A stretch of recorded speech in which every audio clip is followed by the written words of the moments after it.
जय श्री राम, जय बागेश्वर धाम। दोस्तों, आज मैं सिर्फ बात करूंगी पैसा यानी कि धन की, क्योंकि आज के ज़माने में पैसा ही लोगों के लिए भगवान हो चुका है। बहुत ही कम लोग ऐसे होंगे इस दुनिया में जिन्हें पैसा कमाने के लिए ज़्यादा मेहनत नहीं करनी पड़ती।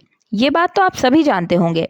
शास्त्रों में मोर पंख को कितना महत्वपूर्ण बताया गया है, ये मैं आज आप सभी को बताऊंगी। साथ ही में एक ऐसा उपाय आप सभी के बीच लेकर आई हूँ जिसे आपने आज से पहले कभी नहीं सुना होगा।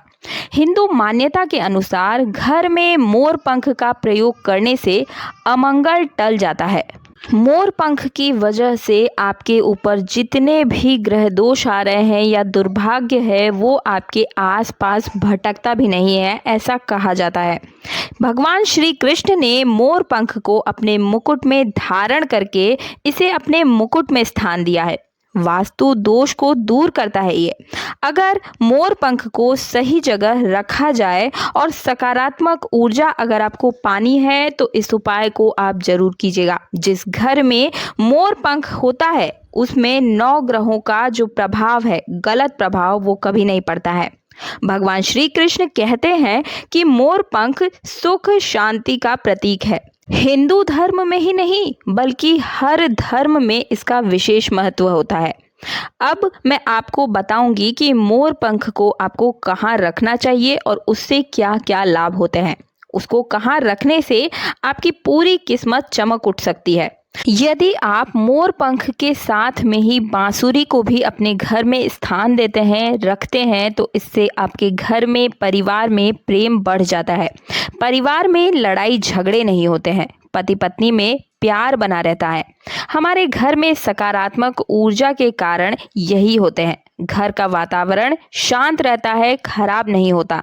इसका कारण भी मोर पंख ही है। हमारे घर में लड़ाई झगड़े कलेश का कारण क्या होता है? घर में साफ सफाई का ना होना, सामानों का अपने स्थान पर ना होना।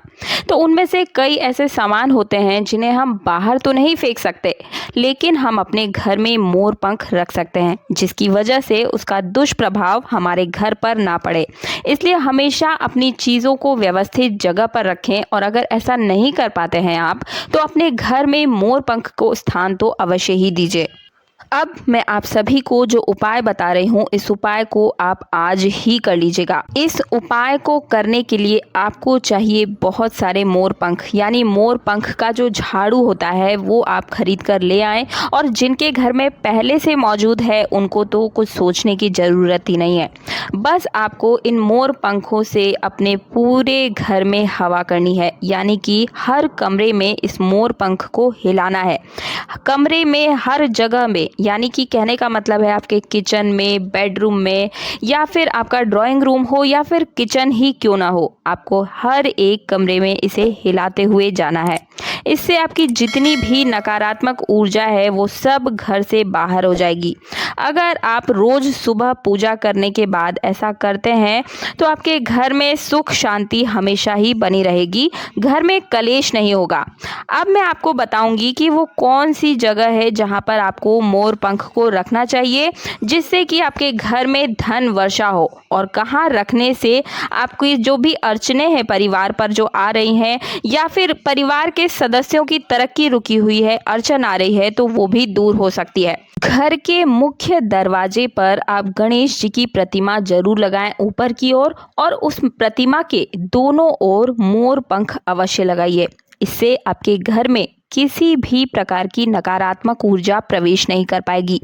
जो उपाय मैं आपको बताने जा रही हूँ, इससे आप दुष्ट शत्रु, आपको जो भी व्यक्ति परेशान कर रहे हैं, उनके लिए भी ये उपाय एकदम रामबाण का काम करने वाला है। तो मंगलवार के दिन हनुमान जी के मस्तक का जो सिंदूर होता है, मस्तक का सिंदूर मोर पंख पर लगाइए, और सुबह के समय में बिना नहाए ही आपको बहते हुए जल में इसे डाल देना है। इस उपाय से आपको अपने शत्रु से पूर्ण रूप से छुटकारा मिल जाएगा।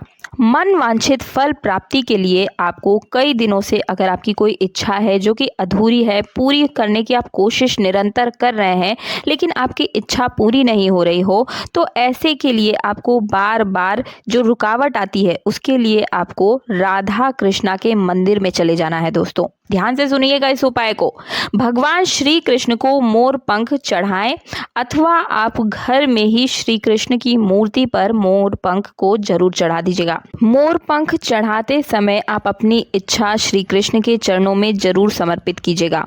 और एक चीज़ आप सभी को बताने जा रही हूँ, अगर आपको किसी भी कार्य में बार बार रुकावट आ रही हो तो राधा कृष्णा के मंदिर में जाकर या फिर वहाँ से ही आप श्री कृष्ण की मूर्ति को लाकर भी अपने घर के तिजोरी के सम्मुख में जरूर उनकी मूर्ति लगा दीजिएगा। और एक चीज़ और ध्यान रखें, घर चाहे छोटा हो चाहे बड़ा हो, आपके घर में तिजोरी अवश्य होनी चाहिए। तिजोरी आप जरूर बनाएं।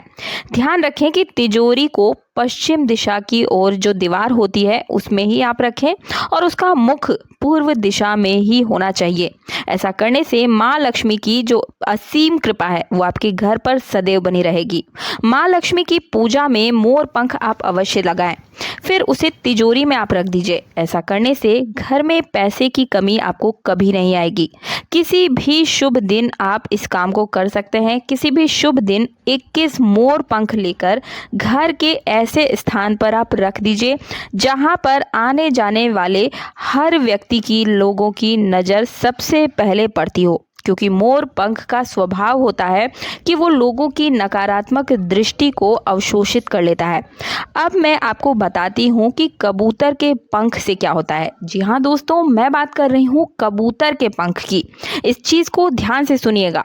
अगर कबूतर आपके घर में पंख स्वयं छोड़कर जाता है तो ये बहुत ही शुभ माना जाता है। इस पंख को लाल या सफ़ेद वस्त्र में लपेटकर माँ लक्ष्मी को अपने मन में ध्यान लगाते हुए इसे पैसा धन रखने वाले स्थान पर आप रख दीजिएगा। पर ध्यान रखें कि इस पंख पर बाहरी व्यक्ति की दृष्टि ना पड़े, अन्यथा इसका जो प्रभाव है वो नष्ट हो जाएगा। अगर आप कर्ज से परेशान हो तो भी आप इस उपाय को अवश्य ही कीजिएगा। मोर पंख और कबूतर के पंख में यही अंतर है। मोर पंख ऐसी जगह पर आपको लगाना है जहां हर बाहरी व्यक्ति की नज़र पड़े, वहीं कबूतर के पंख को आपको ऐसे स्थान पर रखना है जहां पर किसी भी बाहरी व्यक्ति की नज़र ना पड़े। दोनों ही चीज़ों को ध्यान रखिएगा। बहुत अच्छा उपाय है। मुझे उम्मीद है आप सभी इस उपाय को जरूर करेंगे। जो भी व्यक्ति इस उपाय को करने वाला है या जिसने कर लिया है वो कमेंट बॉक्स में मुझे जरूर बताइएगा। साथ ही जय माँ लक्ष्मी, जय श्री राम, जय बागेश्वर धाम लिखना बिल्कुल भी मत भूलिएगा। इसके साथ ही अगर आप हमारे चैनल पर पहली बार आए हैं, मेरी आवाज़ पसंद आ रही है, मेरा मार्गदर्शन पसंद आ रहा है, तो चैनल को सब्सक्राइब करने के साथ पास वाला बेल आइकन यानी कि घंटी को दबाना बिल्कुल भी मत भूलिएगा। मुझे उम्मीद है कि आप सभी इसी तरह की और भी वीडियो देखना पसंद करेंगे, इसलिए सब्सक्राइब जरूर कीजिएगा। मिलती हूँ अगले वीडियो में। जय श्री राम, जय बागेश्वर धाम।